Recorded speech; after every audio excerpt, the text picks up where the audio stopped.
This is my read-through of my football heist movie. This is really a first draft. It's not a polished, finished product.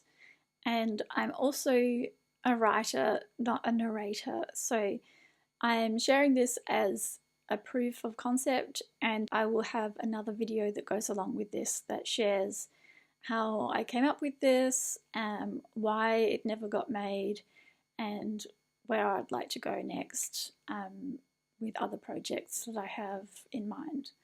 But this video is all about this story, and I will have chapters. If you want the too long didn't read version, then just watch the synopsis. But then I'll go through who the characters are in the ensemble and then read through the full story that I've written. Hope you enjoy. Untitled Football Film is a big-budget heist film set in the world of international football. Lars, the heist team's leader, has managed to track down the whereabouts of the Jules Rimet trophy. Now all he needs to do is steal it back from an international betting syndicate in the middle of a World Cup final. Cue the assembly of a ragtag team of ex-footballers from various footballing nations, a youngster skilled at fancy footwork, a woman who has made a career out of scamming football fans, and an old coach and mentor who join Lars and his two tech-savvy housemates at their HQ in a New York City warehouse. But Lars is hindered by a secret he's kept for 2 decades. He dropped out of professional football because he accepted a bribe to miss a penalty. And when the first heist attempt fails and Lars is recognised by the underworld bookie Augustus, he comes clean to his team about his past. Lars's confession results in one member, Oscar, leaving, but the rest of the team regroup and try again. Now that the betting syndicate knows they're onto them, their only option is to attempt to steal the trophy at the one place they know for sure it will be, the World Cup final at the MetLife Stadium in New Jersey. The day of the final arrives and we see team members positioned in and around the stadium. After intercepting and replacing the Australian commentary team, they coordinate their plan from a commentary booth. There's a hitch when Augustus uses Oscar as a bargaining chip, but the team manage to pull together to steal the trophy and fleece Augustus in the process. The team returns the Jules Rimet trophy to its rightful owners, the Brazilian national team, anonymously. Flush with Augustus's fortune, it's the start of a new life for all of them and absolution for Lars. Here's a basic rundown of the main characters in this movie. We start with Lars. He is the leader of the heist crew. So Lars is a Swedish ex-pro footballer, a former star player who quickly worked his way up to captaining his country at the Euros in his early 20s. After Sweden lost the Euros semi-final, he quit football and disappeared from the public eye. Unbeknown to most, he dropped out because he'd unwittingly gotten himself embroiled in a powerful underworld of match rigging. Lars lost his sense of trust, both in himself and his ability to lead. He has spent years fixating on the idea that returning the Jules Rimet trophy will alleviate his guilt and set things right. Lars lives in New York City with 2 housemates who help him with his goal, but no other real friends. He drinks in bars alone, keeps to himself, and doesn't get enough sun.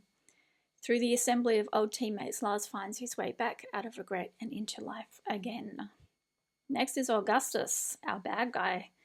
Augustus is a hard-to-place European man who has grown up in organised crime, inheriting the family business after his father's passing. His calm facade allows him to move in higher circles without raising suspicion. The World Cup betting syndicate he runs is just one part of his organisation's activities.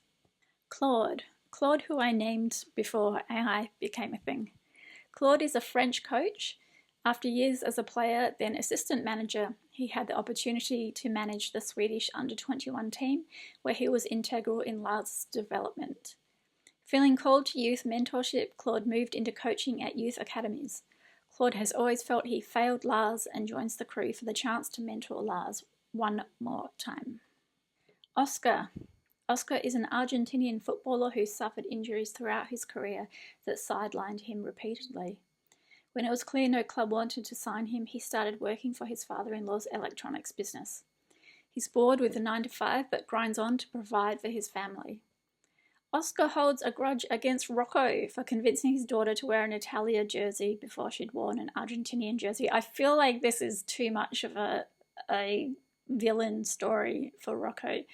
Maybe I should calm that down, and I think probably Oscar would have put an Argentinian jersey on his daughter right when she was born anyway. So maybe that's something we need to change.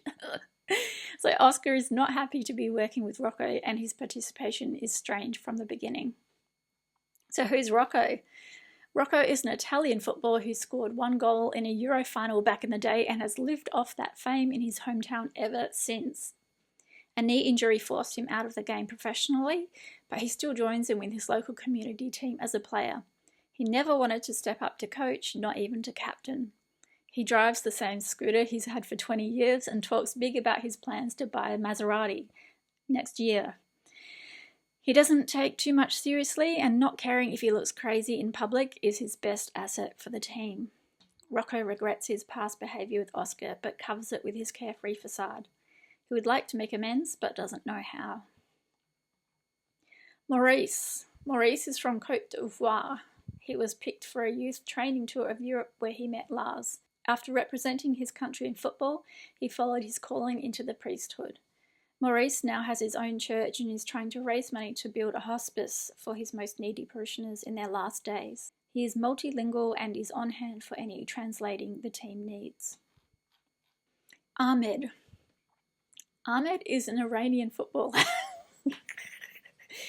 When I wrote this in 2022, there was not a war on that would make this slightly problematic in terms of Ahmed getting a visa to America. But as an Australian, we're a part of the Asian Football League, and Iran is a really good opponent. So anyway, Ahmed is an Iranian footballer whose talent quickly got him scouted to Serie A, where he was teammates for several seasons with Rocco. Ahmed's passion for sharing the food of his culture quickly got him the nickname of Chef Ahmed among his teammates. After his football career, Ahmed returned to Iran to learn more of his family recipes and plans to settle back in Italy. His love of connecting with people through food means that he can often be found cooking. Hung from South Korea. I got to see a friendly between Australia and South Korea in Busan in 2019. The stadium was one of the World Cup stadiums, very cool. So that's part of the reason why I have my South Korean scam artist here, one of the only females in the crew. Hung is a South Korean scam artist who Lars met after she managed to defraud him and his friends on a night out in Busan after a Sweden-Korea friendly. Hung's parents worked hard but were poor, and she still holds some resentment at not being able to attend the 2002 World Cup as a tween. Growing up near a football stadium, Hung started out selling fake merchandise until she was caught out. After that, she moved online, targeting people wanting cheaper merchandise. With the rise of social media, Hung has become an expert at fake accounts, scams, and anonymous online activity. Felipe. Felipe is a Mexican-American man who lives in Southern California. He was in the Mexican youth team, then became an American citizen to join Team USA, where he mostly sat on the bench. Oh, bummer. I haven't read this in a while. He spent time playing in small European leagues but missed the warmer weather and moved back to the USA to start his own business. After his father's death, he got a desk job managing a telemarketing office so he could stay close to his mother. He longs to find a way to make football his life again while also remaining close to his family. What a good dude. Tiago. Tiago is a Brazilian youth in his late teens. He dreams of a better life and getting out of the slums. Despite spending a lot of his spare time tricking, he has put aside his fantasies about playing football professionally in order to find work and save. His father was a close associate with one of the security officers guarding the Jules Rimet trophy when it disappeared from display in Rio de Janeiro in 1983. Tiago has grown up overhearing hushed versions of the story and has the street smarts to know who to trust and who not to. Jeff. Jeff is an Englishman married to Georgie. He uses a wheelchair or walker as a mobility aid for chronic illness. He taught himself coding and then moved into hacking as a way to explore the world from his bedroom. He now works for a financial institution in the area of cybersecurity. He moved to the USA for a change of scenery and became friends with Lars when they met at a sports bar that streamed football matches on a big screen. He supports Liverpool FC and likes to imagine himself as a manager giving after-match interviews. Georgie. Georgie is a Canadian woman who is married to Jeff. She was a reserve goalkeeper for the Canadian women's team for several years, but stopped playing professionally after a car accident. She taught herself to do card tricks and sleight of hand during her recovery. She now works as a freelance consultant in the area of online tracing. Georgie likes to argue with Jeff about football, partly because she enjoys it and partly to get his head out of his computer. They share a bond that comes from personal understanding of the fragility of the human body. So Jeff and Georgie are actually Lars's housemates. I didn't write that in here, but they've been living with Lars for quite a while before this heist story starts. And on to the story. We meet Lars, a tall blonde man in his 40s, as he navigates the favelas of Rio de Janeiro, Brazil. He knocks on the door of a home where we see an adult male and a male youth. Lars asks if they know where Jules is. The male adult shouts he doesn't know what Lars is talking about and slams the door. Lars smiles. Confirmation. Having drawn the attention of some inhospitable locals, Lars has to quickly exit the favela. Walking that first, then when he's sure he's being chased, running down streets and up over rooftops to a car waiting with engine running and windows open. The car drives off swiftly and we have escaped. Then, bam! A football flies in the open window, hitting Lars. He tells the driver to keep driving as he spots who kicked the ball. The same youth from the home is standing on a rooftop, watching. Lars inspects the football. Too good to needlessly throw away, it's marked with the local Rio football team Flamengo's insignia and colours. Cut to Maracanã, Flamengo's home stadium. Lars buys a red and black supporter scarf from a hawker standing outside the stadium. Showing his ticket as he passes the turnstile, Lars wraps the scarf around his face to try and be less conspicuous. He scans the packed stadium as the start whistle blows, then walks through the inside walkways of the stadium, mostly empty except for a few stragglers, until he sees what he's looking for.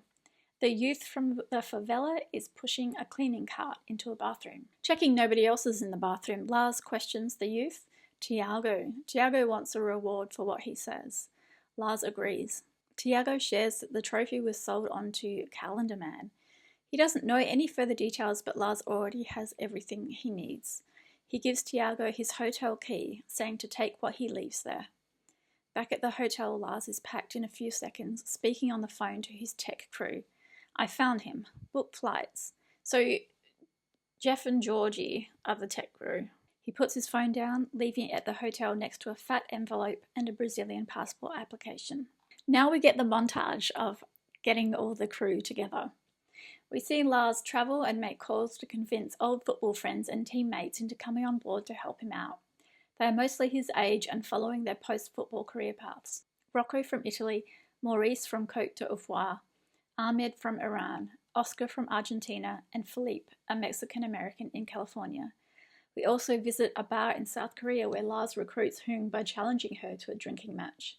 The last place Lars goes is France, to recruit his former coach and mentor, Claude, who agrees, based on his intuition, that Lars is on to a winner. Flying into New York, Lars and Claude meet Tiago, who arrives at the same time. Tiago knows who Claude is, and Claude immediately takes Tiago under his wing.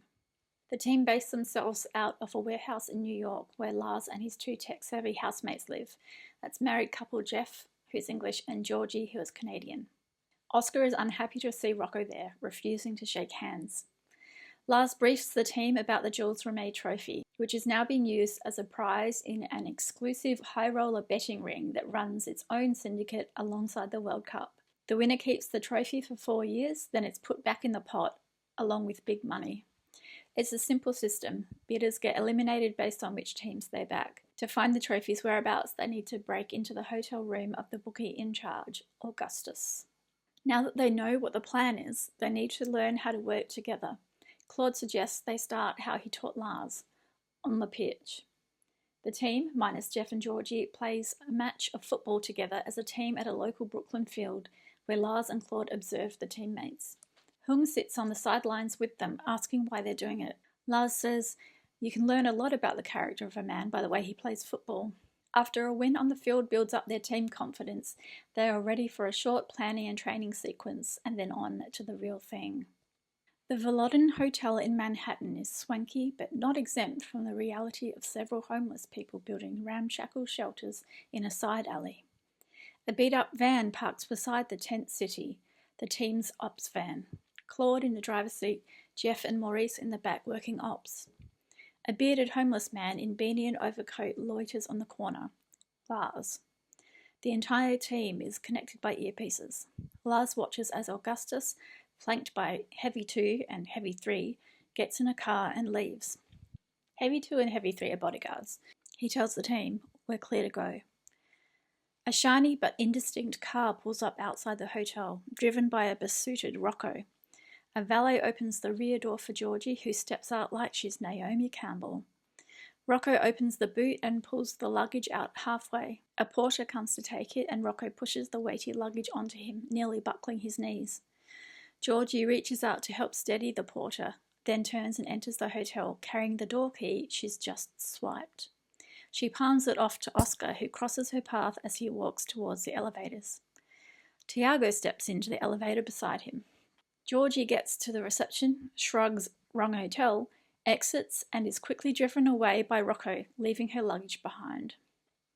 Oscar and Tiago walk out of the elevator onto level 13, where we are met by Hung, who wears a housekeeper's uniform with her hair in a bun, pushing a trolley full of cleaning supplies.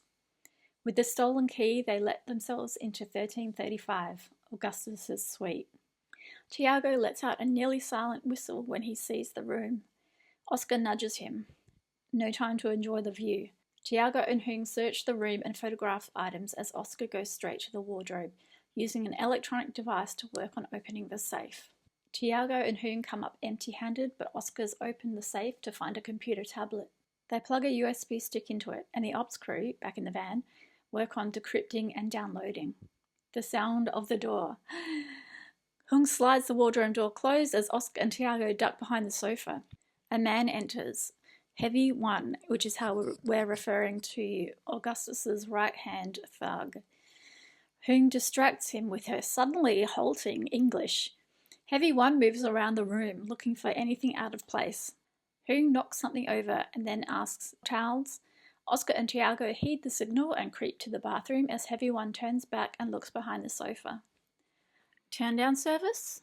They creep to the bedroom. More towels? Heavy 1 gets an inkling and storms into the bathroom. Nobody's there. Over the earpieces, we hear the download is complete. Oscar slides the pad across the floor to Hung, who swiftly replaces it, closes the safe, and tosses Oscar's electronic device back to him. It's heading off course, but Tiago sticks his foot out to kick it up, and with a second touch, he passes it straight to Oscar, who pockets it as they sneak out. Heavy 1 comes back into the bedroom to find Hung violently chopping the bed pillows. "Pillows okay?" "Pillows fine." He ushers Hung into the hallway, closing the door behind her. Hung steps into the elevator being held open for her, and as it opens again in the lobby, Hung steps out in a trench coat and her hair down. The trio are just regular hotel guests. Suite 1335 gets a knock on the door. This time it's the regular housekeeper. "Housekeeping." Heavy 1 storms straight past her and takes the lift down. In the lobby, our trio is exiting the revolving door when they spot Heavy 1 running out of the elevator. Hung keeps her head down. Oscar and Tiago cover her as she signals the crew. On the street, Lars moves off his mark, and as Heavy 1 bursts out into the entrance, he's staggered into by Lars, who, with a combination of pushing and the smell of repulsion, steers him into Ahmed, who is carrying a large stack of commercial-sized pastry boxes containing colourful Persian pastries. Lars staggers away again while Ahmed takes over, yelling at Heavy 1. Philippe closes the back of the pastry truck where Hung, Oscar and Tiago now sit. Recovering from the distraction, Heavy 1 looks up and down the street. Nothing to see. In the hotel baggage storeroom, Georgie's luggage slips off a shelf and bursts open. Bricks. Back at HQ! The team regather at HQ, buzzing. Jeff, Georgie, and Hoong work together to crack the encryption on Augustus's hard drive. Maurice helping to translate found documents. Lars, cleaned up, shaved, and free of any lingering Odie hobo, joins the team at the work table as Ahmed dishes out more pastries and Rocco explains his Italian method for brewing coffee. Jeff starts briefing the team. Without facial recognition, they can't access Augustus's encrypted financial information, but they have plenty of other info, including a list of bidders and itineraries. The previous syndicate winner was an English heiress, and the trophy is now being transported from England to New York via Augustus's yacht, Pickle's Bounty. The only way to access the dock at night is to already be on it. We cut to the dock. Night. The team have set up their ops downstairs on a hired yacht, running various scans and heat signals. All is quiet at the docks. Lars steals a small, silent boat carrying Philippe and Ahmed, gliding it to sit against Pickle's Bounty. Lars stays with the boat, turning around as Philippe and Ahmed climb onto the yacht, attempting to break into the cabin. Claude, stationed at the dock entrance on a motorbike, alerts the team. Augustus and Heavy One have turned up and are heading towards the boat. Lars signals to Philippe and Ahmed, "Abort! Abort!" Philippe has a clear run back to the boat, but Ahmed doesn't, and he's about to run out of time.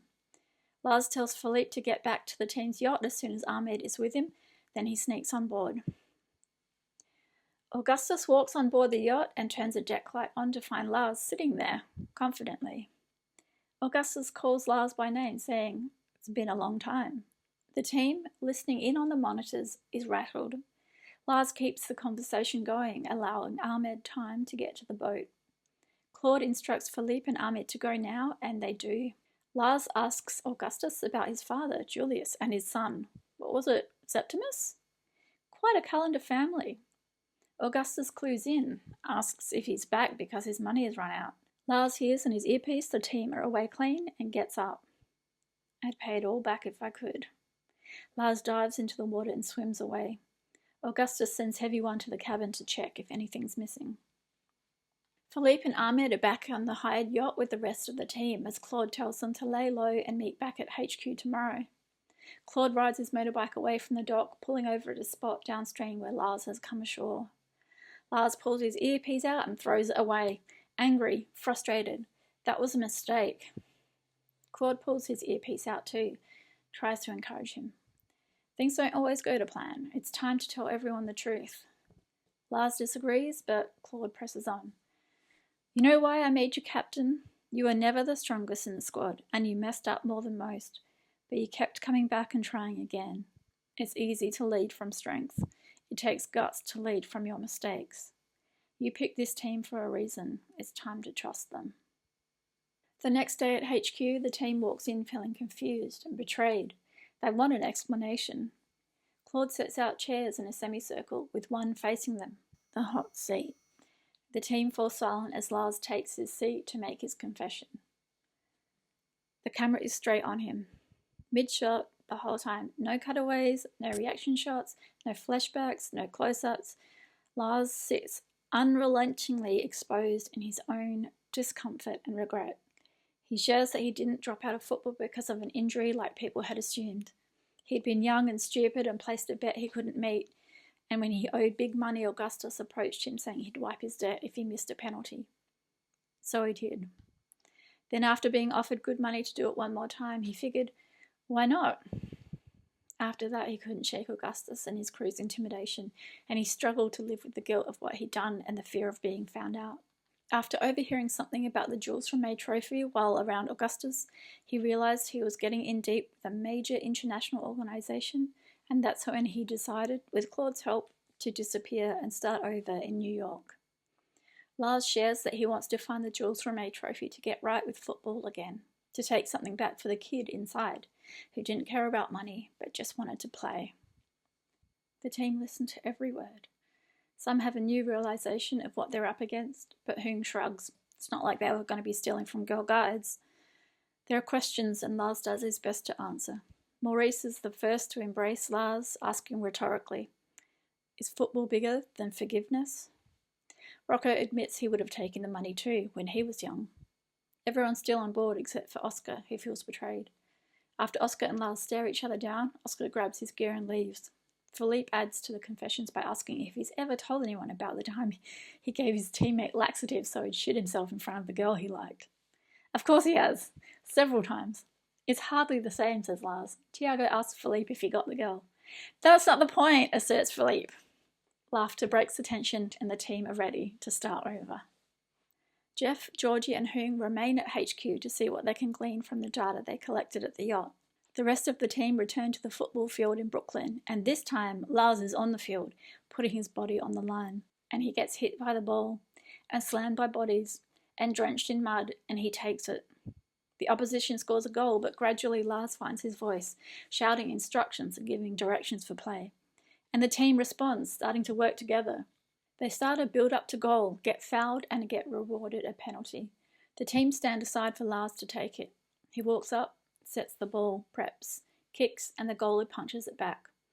Lars sprints in amongst opposition players to dive for a header, only to end up lying in the mud as the final whistle blows. They have lost 1-0. Tiago and Claude offer their hands to pull him to his feet. The team walks solemn and muddy back to the car, the mood grim, until Lars taps Rocco, and they start singing together, a song of grief, a song for loss, a song for pulling together, a song to let it all out, and the whole team quickly joins in, raising their voices, jumping together, arms around each other, forming a circle of men unashamedly expressing grief in broad daylight. Raw and unapologetic, they sing for as long as it takes for the force behind the emotion to be discharged. Now Lars is part of the team again. Now he is truly leading. Back at the dock, Oscar approaches Pickle's bounty and finds Augustus on the deck. Oscar says he wants to know how much Lars got paid. Augustus motions him on board. Back in HQ, and it's time to prepare for the final attempt. The team has discovered the trophy in their scans from the yacht. It's being held in a case that's the shape of the 1974 World Cup trophy. They know it would have been moved off the yacht by now, and the only chance they'll have left to steal it will be at the World Cup final, where Augustus and the final bidders will be in a corporate box. A time-lapse montage shows the team's planning and training progress, time passing shown by football teams and syndicate bidders being gradually crossed off the list of possible finalists. We see preparation activities, stadium maps, papier-mâché craft, timed runs, and Rocco crying into an Italian flag as Italy are crossed off the list. The stage is set. The World Cup finalists are Brazil and Netherlands, and the syndicate bidders still in on the side bet are an old money Saudi and a mining magnate from South Africa. Everyone gathers around the large table in HQ as Lars sets it out. They're down to 10, and they have to assume Augustus will be watching for him at the stadium. They'll be coordinating in 3 teams. Maurice, Claude, Ahmed, and I will be in the booth coordinating. Jeff, Georgie, Hoong, outside ops. Philippe, Tiago, Rocco, you'll be stadium side. Ahmed, you know where to start? Ahmed nods and taps a photo of 4 men we haven't seen before, who we now join, standing by the roadside next to a broken down van. These 4 men are the Australian commentary team. It's the day of the final and they are desperate. Ahmed pulls up next to them in his pastry van, asks them if they know how to get to the MetLife Stadium. What fortune! They need to get there themselves. Thanks, mate. What a bloody legend. They pile in the back. We cut to Jeff and Georgie in the ops van parked in the stadium's exterior delivery area, working to position a mini satellite dish on the roof. Philippe blends in on the stadium catering team, and Tiago is a natural on the cleaning crew.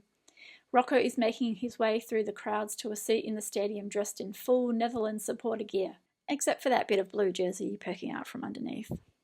Hoong stands outside the stadium hawking supporter merchandise where she discreetly hands envelopes to people who ask for the man of the match. The pastry van arrives at the stadium and out comes our replacement Australian commentary team, Lars, Claude, Maurice and Ahmed. They're looking suave in suits and ties, and most importantly, press-pass lanyards around their necks. Setting up in the commentary booth, the team focus the in-room broadcast camera on the corporate boxes and display the feed on their main monitor. They pan the camera until they find where Augustus and the syndicate finalists are settling themselves in. Scanning the corporate box, we see Heavy One standing guard at the door to the hallway, the 1974 World Cup trophy / vault on the bench, 3 Saudis, 3 South Africans, and Oscar right there in the box with them, wearing an Argentina jersey and a token Brazil bandana tied around his neck. Maurice and Ahmed glance at Lars to see how he reacts. He doesn't. Directly below the corporate box, we see Rocco sitting in the crowd, wearing AirPods, his line open to the team. Lars checks in on everyone. They're all set to go. A flashing light on the desk gives Claude, separated from the rest of the team by a thick acrylic screen and wearing headphones and holding a microphone, the countdown. Good morning, Australia. If you're up early this morning, you're in for what's looking to be the game of the decade. Outside the stadium, a football fan returns to Hoong, irate. Hey lady, this ticket is a fake! Hoong looks confused as another fan approaches, saying, Mine too! In the commentary booth, a silent doorbell flashes on and off. Ahmed opens the door to Philippe, who collects the hospitality basket they've just wired up. A signal to Rocco gets him starting off a Mexican wave, which they time as it ripples around the stadium. The commentary booth crew watch the monitor as Philippe delivers the basket on the other side of the stadium. They now have sound from inside the corporate box. Maurice listens to the South Africans, Ahmed to the Saudis, reporting anything of interest. Augustus doesn't talk much and only in English. The team sit and wait. Claude's commentary keeps us up to date with the passing of time. Both teams are yet to score as we enter 1 minute of stoppage time at the end of the first half. On the monitor, we see Tiago entering the corporate box to empty the bins, slipping something in the hospitality basket as he does. At halftime, everyone in the box moves from the balcony seats to the interior, eating and drinking. Ahmed nods. The bait's been taken. One of the 3 Saudi compliments the food, and Heavy One recognises it. A colourful Persian pastry.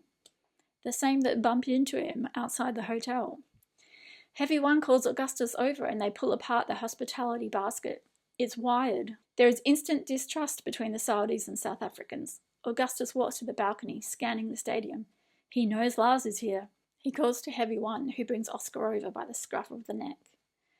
In the commentary booth, we see the scene on the monitor, Augustus with Oscar as bait next to him, holding up one hand. 5 minutes. Lars knows what it means. The team are alerted and Lars sets off to walk to the other side of the stadium. Knocking on the door, Lars is led into the corporate box to find it's been cleared of its guests. It's just Augustus and his 3 bodyguards there, one of them holding Oscar. Lars is searched, his recording device handed to Augustus, who welcomes Lars like an old friend. Asks what his plan was. Lars says he has a buyer who will pay $500,000 for the trophy. So it was about the money after all. Lars looks out the window at a Mexican wave speeding around the stadium, and he moves around the room into position. As the Mexican wave passes again, Rocco, positioned below, uses it as cover to toss a lit flare into the box, and the room starts filling with orange smoke. Lars immediately covers his face with an extended face mask concealed in his tie. There's confusion, shouts, and a scuffle, and in the hallway we see the door open and Lars and Oscar, whose bandana is now pulled over his face, emerge from the smoke and run in opposite directions.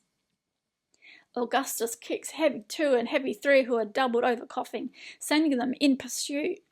Back in the room, the smoke clears and we see the trophy vault that was sitting on the bench is missing.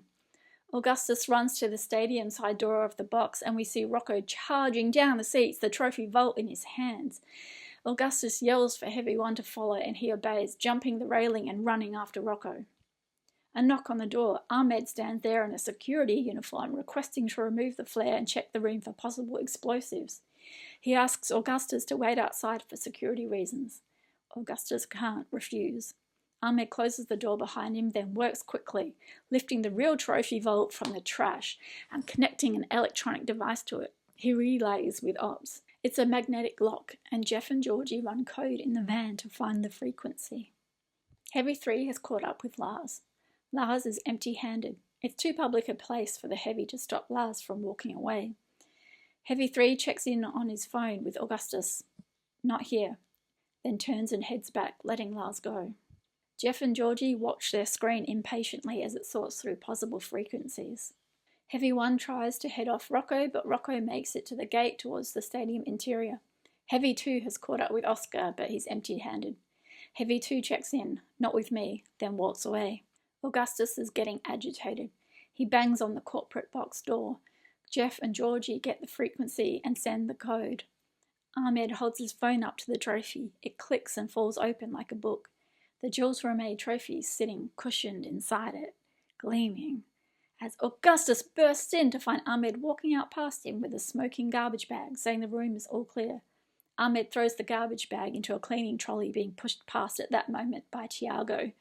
Augustus stands in the empty corporate box, fuming. Augustus's phone buzzes again.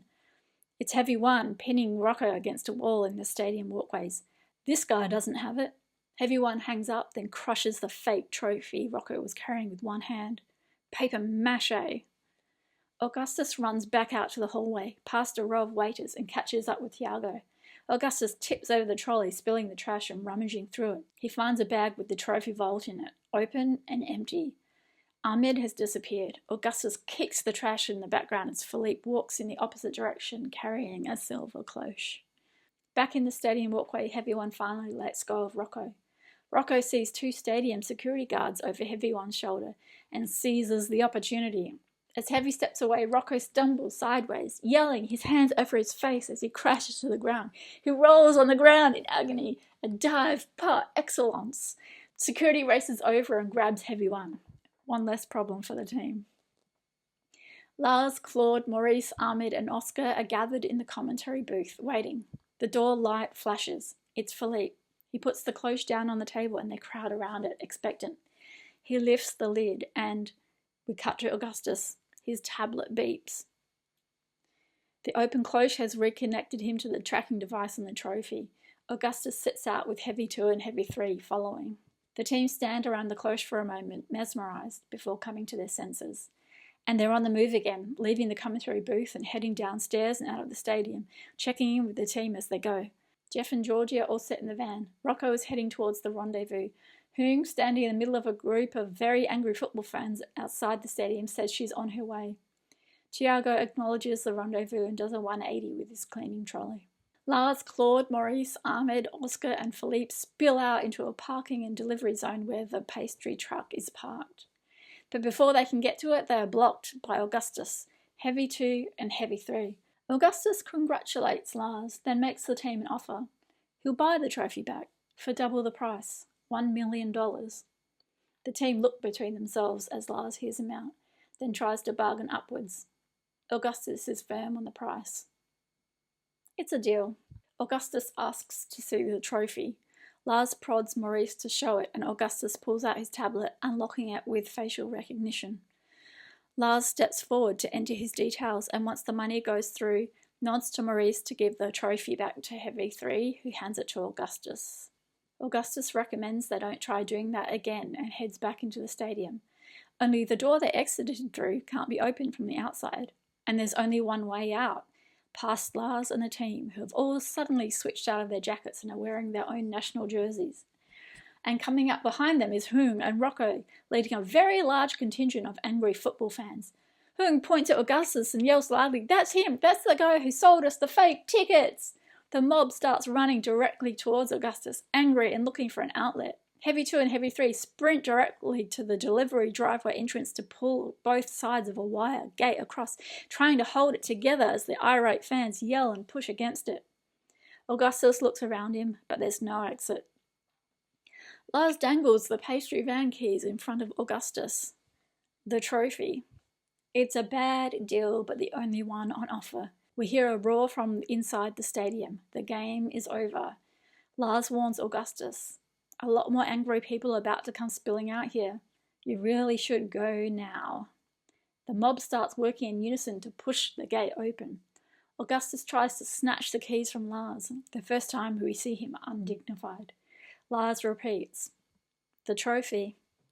A football curves in from the mob and brushes Augustus's ear, sending the mob into a frenzy. Augustus knows his time is up. He throws the trophy to Lars and grabs the keys. Lars bags the trophy quickly and a team move out of the way as Augustus jumps in the van and drives towards the gate. Heavy 2 and Heavy 3 let go of the gate and grab onto the van as it passes, taking them with it. The mob run alongside the van, reaching Augustus through the window he's trying to close. He swerves but drives on, over a median strip, eventually getting to clear road. Behind where the pastry van was parked, we see the ops van.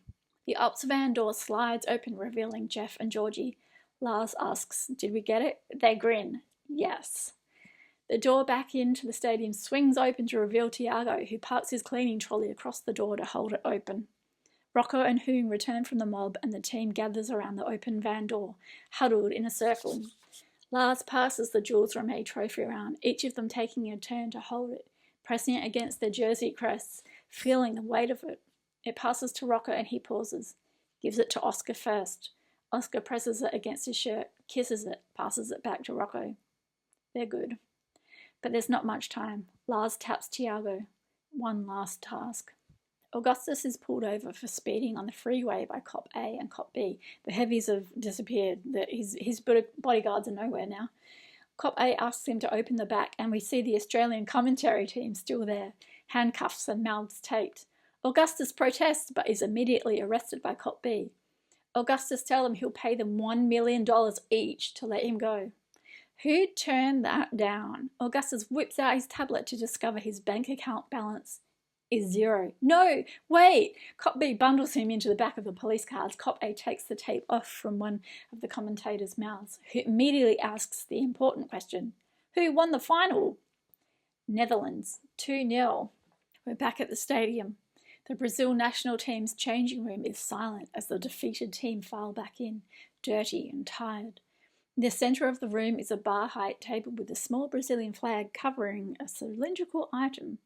A hand reaches out to pull the flag off to see what's under it, and the Jules Rimet trophy is revealed. Sounds of surprise, shock and celebration, and we cut back to party time in HQ.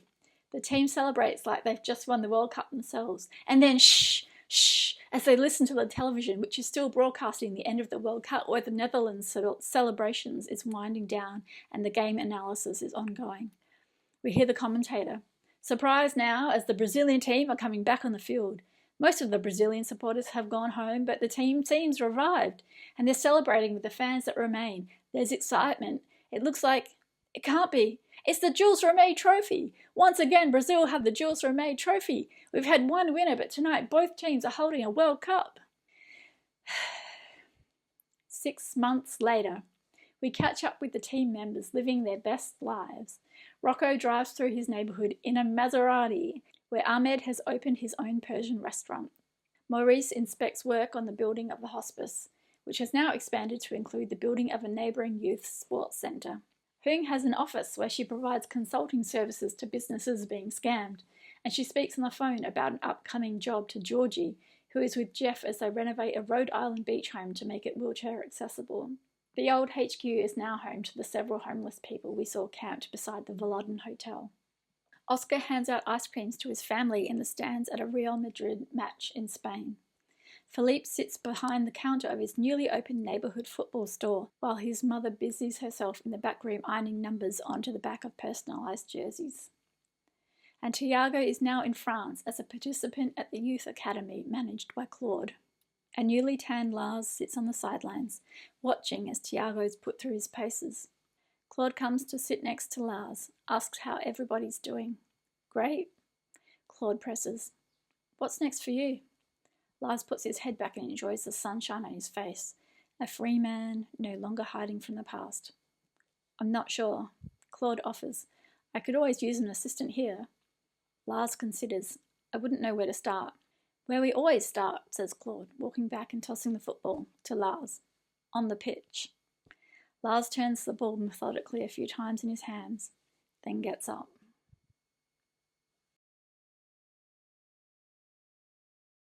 As he navigates the